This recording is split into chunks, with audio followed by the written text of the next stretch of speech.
Now just hold on a minute.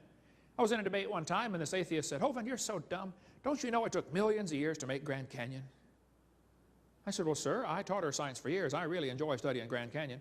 I said, did you know if you built a dam across Grand Canyon, that would take a lot of dirt, by the way, but if you did, a huge lake would fill in behind it.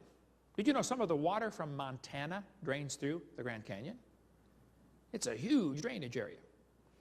I said, sir, did you know that in between these two red lines is what we call the snow line? There's a ridge right there. The Grand Canyon enters at the far right over here. The elevation of the river at that point is 2,800 feet above sea level. The river flows downhill for 270 miles and comes out the other side. And in between, while the river's flowing down, the ground is rising up and then slowly coming back down. It is so wide, 270 miles, that you don't notice it until you get way back and look at it from a satellite. But if you look at it in a cross-section, this schematic shows the difference here. The river enters right here and flows downhill and comes out the other side. It's actually going through a giant ridge, 270 miles long. At the highest point of the ridge, the river's at about 1,800 foot elevation, so it's nearly a 1 mile drop down into the canyon. Really big hole in the ground. I says, now sir, there are a couple things you ought to consider about Grand Canyon. I said, did you know the top of Grand Canyon is higher than the bottom? He said, yes. I said, sir, did you know the river runs through the bottom? He said, yes. I said, sir, did you know the top is higher than where the river enters the canyon by over 4,000 feet? I said, sir, did you know that rivers don't flow uphill? I said, sir, did you know there is no delta? Nobody knows where the mud is that got washed out of there, but it's probably out in the Pacific Ocean. They can't find the delta for Grand Canyon. There is no possible way that river made that canyon. Grand Canyon is quite obviously a washed out spillway. There used to be two big lakes, Grand Lake and Hopi Lake, and they got too full one day, who knows when.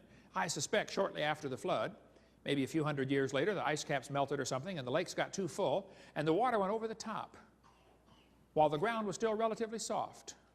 Within the first few hundred years, washed out that canyon in a hurry.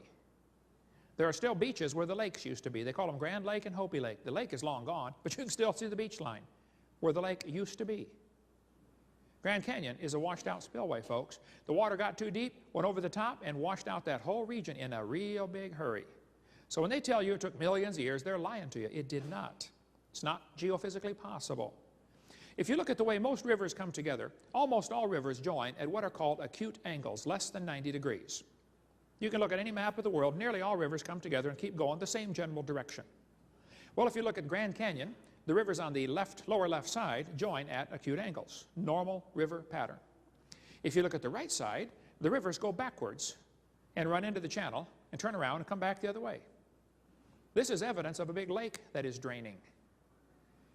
Any farmer that's ever built a dam to hold water to feed his cows or something, or water his cows, will tell you, once the water goes over the top of the dam, it can wash it out in a hurry.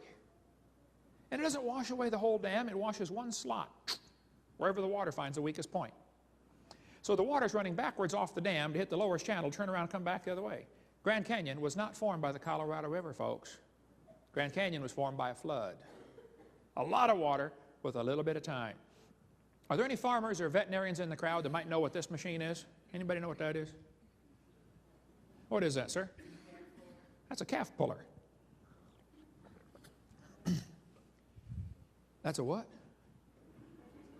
A calf puller.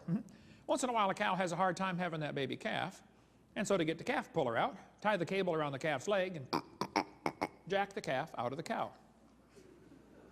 You get a few tons of pressure on there, that calf comes right out, no problem.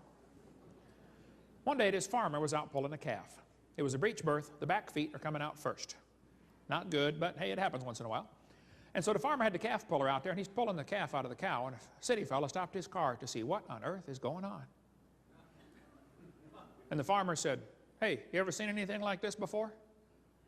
The city fellow said, no, sir, I ain't never seen nothing like this. The farmer said, you got any questions? The city fellow said, yes, sir, I have one question. The farmer said, let's hear it. The city fellow said,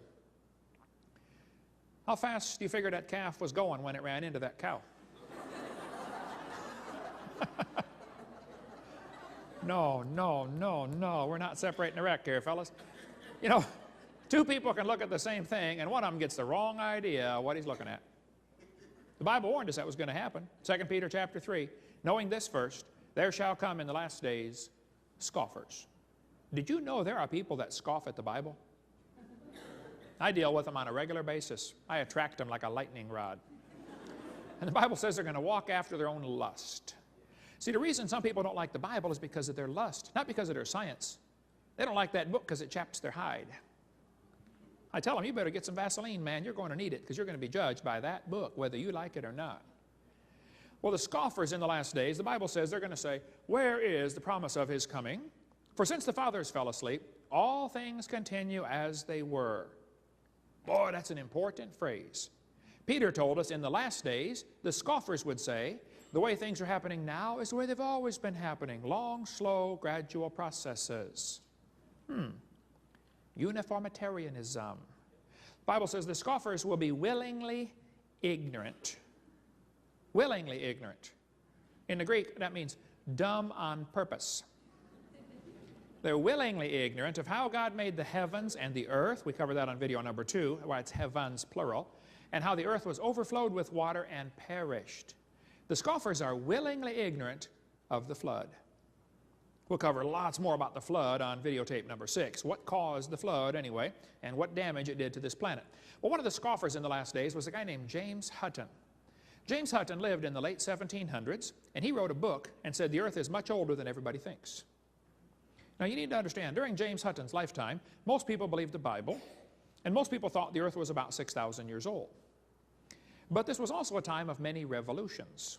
We had the American Revolution, the French Revolution, the Spanish, the Polish, the German. Everybody's getting rid of the king and establishing democracies.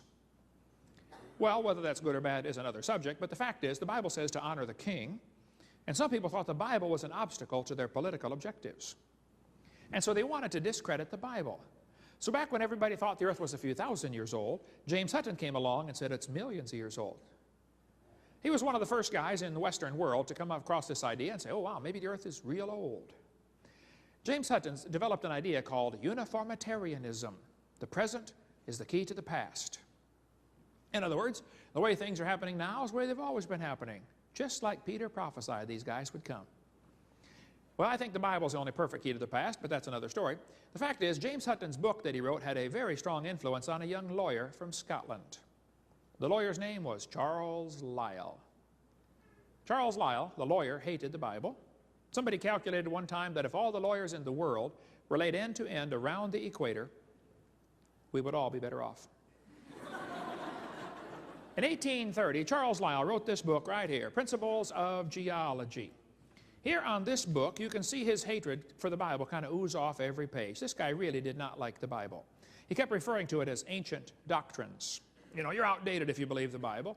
He talked about those people who have religious prejudices because they believe the Bible. He said, men of superior talent who thought for themselves and were not blinded by authority. I mean, you can just skim through it for yourself and you'll see he didn't like the Bible. Charles Lyell said his goal was to free the science from Moses. What do you suppose he meant by that? You see, people who read what Moses wrote will feel that God made the world in 6 days and the flood formed most of the geology of the world. Noah's flood messed up the real estate big time. And if people believe the book that Moses